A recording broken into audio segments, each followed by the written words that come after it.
बिस्मिल्लाहिर्रहमानिर्रहीम। आज की वीडियो में हम बर्ट्रैंड रसल के ऐसे यूज़लेस नॉलेज को डिस्कस करने जा रहे हैं। तो स्टार्ट करते हैं। सबसे पहले यहाँ पर उनकी कोटेशन दी गई है, man are born ignorant not stupid, they are made stupid by education. यानी कि उनका कहना है कि इंसान जब पैदा होता है तो वो इग्नोरेंट होता है, जाहिल होता है, यानी कि उसके पास इल्म नहीं होता, शऊर नहीं होता, लेकिन वो स्टूपिड नहीं होता, बेवकूफ़ नहीं होता। उसको स्टूपिड बनाया जाता है एजुकेशन के ज़रिए, ऐसे नॉलेज के ज़रिए जो कि उसके काम का नहीं होता या जो गलत होता है, तो उससे उसको स्टूपिड बनाया जाता है, उसके नज़रियात को ख़राब किया जाता है। लेकिन वो जो है ना, बाय बर्थ ऐसा नहीं होता कि वो स्टूपिड हो। ये देखना बहुत इंटरेस्टिंग है कि रसल ने अपना जो ऐसे है यूज़लेस नॉलेज उसको स्टार्ट किया है फ्रांसिस बेकन के बारे में बात करके। फ्रांसिस बेकन को उन्होंने कोट किया है। कैसे कोट किया है? उन्होंने कहा है कि फ्रांसिस बेकन कहा करते थे कि नॉलेज पावर है, लेकिन रसल कहते हैं कि ऐसा हर किस्म के नॉलेज के बारे में नहीं होता। बेकन जिस नॉलेज की बात कर रहे थे, जो पावर है, वो साइंटिफिक नॉलेज होता है। हर नॉलेज पावर नहीं देता, ये रसल का कहना है। फ्रांसिस बेकन को इन्होंने कोट करके अगली बात ये कही है कि हर नॉलेज पावर नहीं होता, बल्कि सिर्फ साइंटिफिक नॉलेज जो है वो पावर देता है। अब यूज़लेस नॉलेज क्या है, पहले हम ये देख लेते हैं। तो रसल ने अपने ऐसे यूज़लेस नॉलेज में डिफ़ाइन कैसे किया है यूज़लेस नॉलेज को? ऐसा नॉलेज जो किसी इंसान के वर्क एरिया के अंदर नहीं आ रहा। यानी कि अगर कोई डॉक्टर है तो वो मेडिकल से हट के अगर कोई चीज़ पढ़ता है, ऐसी चीज़ जो उसको प्रोफेशन में हेल्प नहीं कर रही है, तो वो उसके लिए यूज़लेस नॉलेज है। इसी तरह कोई मैथमेटिशियन है तो उसका मैथमेटिक्स के अलावा जो भी नॉलेज, अगर वो स्टडी कर रहा है, कोई बुक पढ़ रहा है, कुछ भी ऐसा है जो उसके एरिया ऑफ वर्क के अंदर फॉल नहीं कर रहा, तो वो उसके लिए यूज़लेस नॉलेज है। तो ये बिल्कुल एक इकोनॉमिक स्टैंड पॉइंट से उसने बात की है कि ऐसा नॉलेज जो कि आपको आपके कारोबार में या आपको आपके प्रोफेशन में हेल्प नहीं करता है, वो आपके लिए यूज़लेस नॉलेज है। ठीक है। और उसने ये कहा है कि ज़्यादातर जो है यूज़लेस नॉलेज कैसे हासिल किया जाता है? वेले बैठ के, फारिग बैठ के। ठीक है। अब कैसा हो सकता है कि जैसे बंदा कोई बीच पे बैठा हुआ है, सिपिंग कर रहा है, या फिर ये कि वो कोई ड्रिंक कर रहा है, कोई बुक पढ़ रहा है प्लाटो पे, या एक काउच पे बैठा हुआ है, मंडे नाइट फुटबॉल देख रहा है। तो कुछ भी ऐसा, मतलब फ्री टाइम में जब भी वो कोई नॉलेज हासिल कर रहा है और वो उसके एरिया ऑफ वर्क से रिलेटेड नहीं है, तो वो उसका जो है ना यूज़लेस नॉलेज है। और रसल की डेफिनेशन से हम ये कंसीडर कर सकते हैं कि ऐसे किस्म के नॉलेजेस यूज़लेस हैं अगर वो इंसान के काम के अंदर नहीं आते, या वो उस नॉलेज की फ़ील्ड में काम करने का इरादा नहीं रखता। यानी कि नॉलेज तो ले लिया उसने किसी फ़ील्ड का, और वो फ़ील्ड अच्छी भी है, लेकिन उसका इरादा नहीं है उसमें आगे काम करने का, तो इस तरह के नॉलेज भी जो है हम उसकी डेफिनेशन से देखते हैं कि वो इनको भी यूज़लेस नॉलेज कह रहा है। तो अब आगे एक और हेडिंग मैंने यहाँ पर बनाई है, knowledge is better than being idle. तो रसल का ये तो मानना था कि यूज़लेस नॉलेज जो है वो फ़ायदा नहीं देता, लेकिन वो साथ में ये भी कहते हैं कि फ़जूल बैठने से बेहतर है कि चलो ठीक है, आप यूज़लेस नॉलेज ही हासिल कर लें।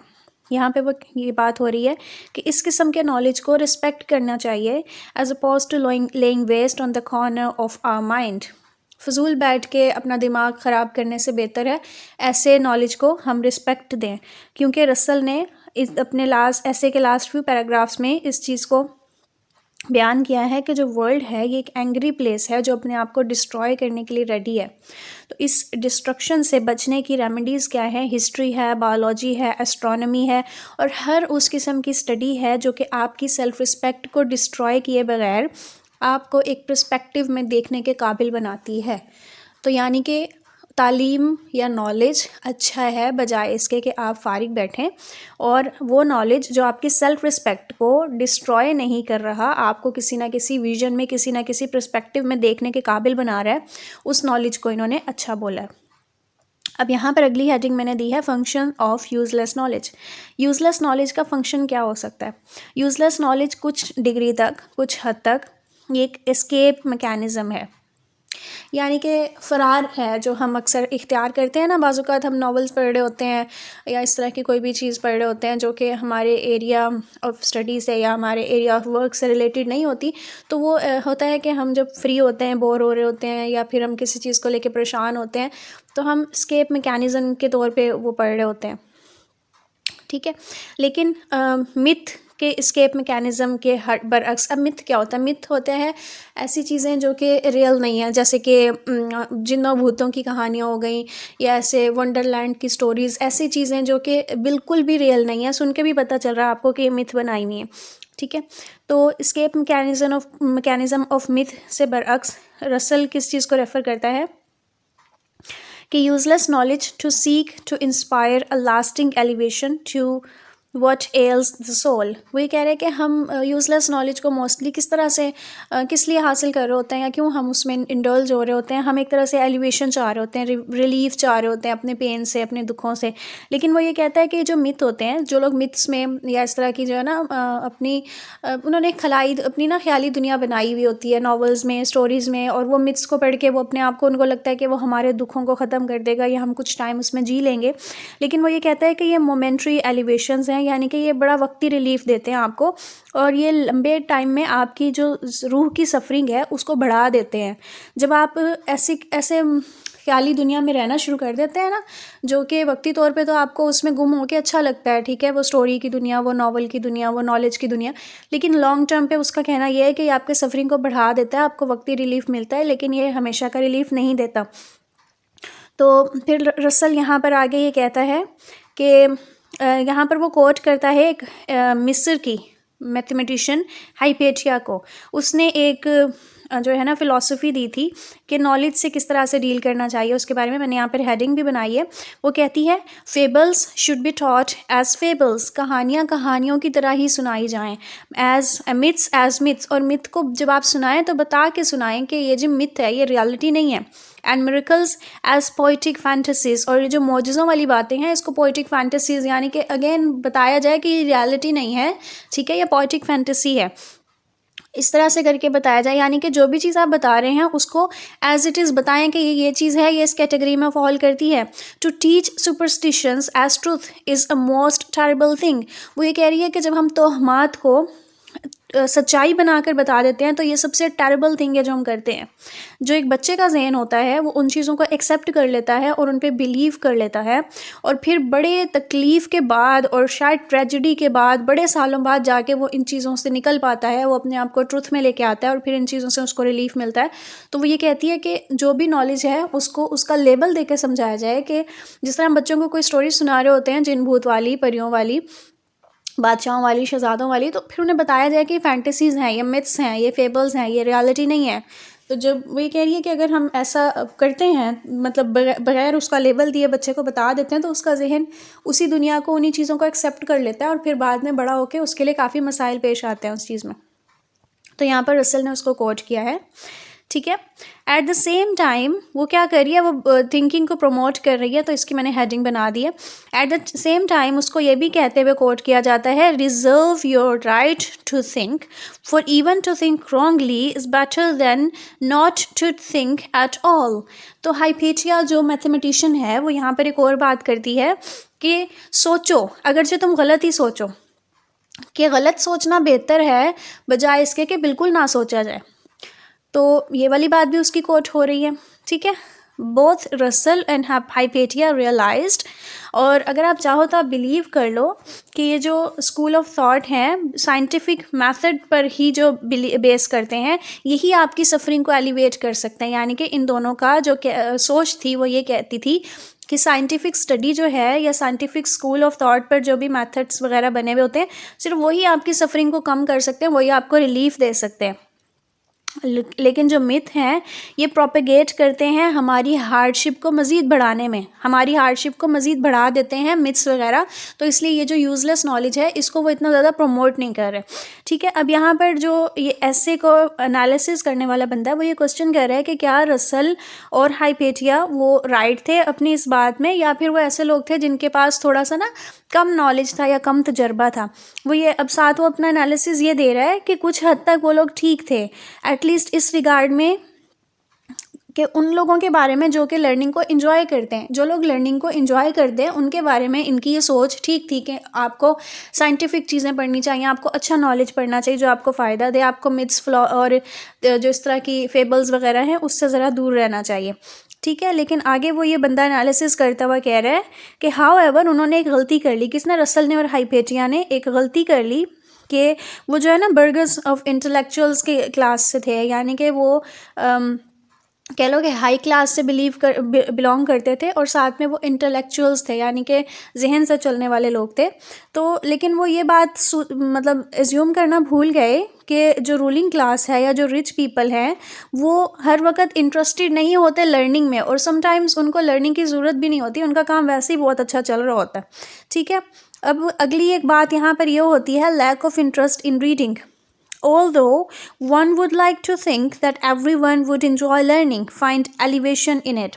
तो हमें लगता है कि हर वो बंदा जिसको पढ़ने का शौक़ है वो उससे ना अपनी रूह की कोई ज़ख्मों की मरहम चाह रहा है, कोई रिलीफ चाह रहा है। रसल ये कहता है कि it has been his experience living in the doldrums of society that there is a large pool of people simply not interested in even opening a book or finding a hobby.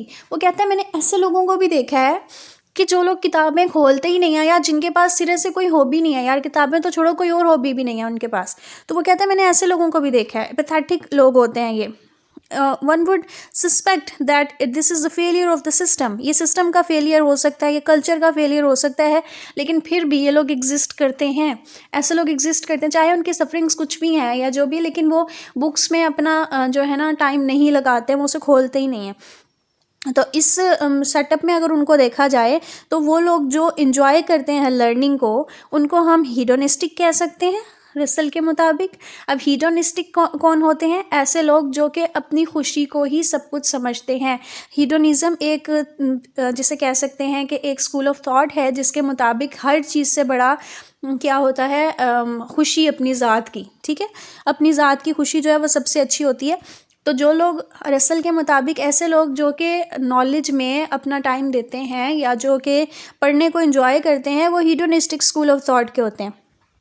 लेकिन ऐसे लोग जो कि learning को enjoy नहीं करते, the people that do not how ever enjoy learning but do so because they believe it will alleviate suffering, ऐसे लोग जिनको ये लगता है कि हम मतलब किताबें नहीं खोल रहे या हम लर्निंग वगैरह नहीं कर रहे हैं, किताबों से हट के भी लर्निंग होती है, वो इसलिए नहीं करते कि उनको लगता है कि उनकी सफरिंग को बढ़ा देगा। तो ऐसे लोग जो हैं वो स्टोइसिज्म से बिलोंग करते हैं। ये देखिए मैंने यहाँ पर हेडिंग दी है हेडोनिज़म और स्टोइसिज्म। अब हेडोनिज़म मैंने आपको बता दिया कि आपने अपनी खुशी को ही सारा जो है ना इम्पोर्टेंस दी है, और स्टोइसिज्म से मुराद ये होता है कि हर चीज़ में किसी ना किसी तरह से ना पेन ढूंढना, और ये होना कि मतलब ना बस पेन ही है हर जगह पे, और आप खुशी इतनी मैटर नहीं करती है या खुशी मिलती नहीं है। तो ये लोग जो है ना स्टोइसिज्म से बिलोंग करते हैं। सो वंस अगेन हम ये दो साइड्स ऑफ सेम कॉइन की देखते हैं। तो कंक्लूजन यहाँ पर हम ये कर लेते हैं कि रसल एंड हाइपेटिया मैं आपको बता चुकी हूँ इजिप्ट की एक फ़ीमेल मैथमेटिशियन थी। वो ऑफ कोर्स राइट थे ये कहने में कि मिथ्स को ट्रूथ के तौर पर नहीं पढ़ाना चाहिए। हाउएवर वो फेल हो गई अंडरस्टैंड करने में कि पीपल जो हैं हर वक्त वो इंजॉय नहीं करते हैं लर्निंग को। कुछ लोग जो है वो क्या करते हैं कि वो टीवी के सामने बैठ जाते हैं और वो टीवी देखते हैं। तो यहाँ पर ये जो कंक्लूजन करने वाला बंदा है वो अपनी राय दे रहा है। वो कह रहा है कि कुछ लोग मतलब हर बंदा ऐसा जो है वो लर्निंग को एंजॉय नहीं करता। तो ये जो इनकी थीरी है या जो इनकी सोच है ये हर किसी पर एप्लीकेबल नहीं है, क्योंकि मेजॉरिटी ऐसी है जो कि किताबें पढ़ती नहीं है या जो लर्निंग करती नहीं है। लोग अपना टाइम टीवी के सामने लगा देते हैं ड्रामा में अब्जॉर्ब होके, क्योंकि वो अपनी ज़िंदगी में कुछ भी करने की या अपनी ज़िंदगी को जीने की एबिलिटी उनकी ख़त्म हो गई है। और वो साथ ये भी कहता है कि मतलब टेलीविज़न को देखना या एंजॉय करना कोई बुरी बात नहीं है, लेकिन जब टेलीविज़न ही आपकी ज़िंदगी बन जाए तो हमें पता चल जाना चाहिए कि हमने ज़िंदगी को जीना छोड़ दिया है। तो एक कल्चरल चेंज देकर these people who unnaturally lost their curiosity may once again return to what is only natural, the enjoyment of learning. वो ये कह रहे हैं कि अगर आप ज़िंदगी में थोड़ा नेचुरल वे में आ जाएं, अननेचुरल चीज़ों को छोड़ दें, तो फिर आप भी लर्निंग को इंजॉय कर सकते हैं, क्योंकि ये आपकी एवोल्यूशन और ग्रोथ का एक इम्पॉर्टेंट एस्पेक्ट है। अगर आप लर्निंग छोड़ देते हैं तो आप ग्रो करना छोड़ देते हैं। तो ये था बर्ट्रांड रसल का ऐसे यूज़लेस नॉलेज। बहुत अच्छा मटेरियल मुझे इस पे नहीं मिला, लेकिन जब भी मिलेगा तो इंशाल्लाह मैं इस पर एक और वीडियो दोबारा बनाऊंगी। तब तक के लिए दुआ में याद रखिएगा। अस्सलाम वालेकुम।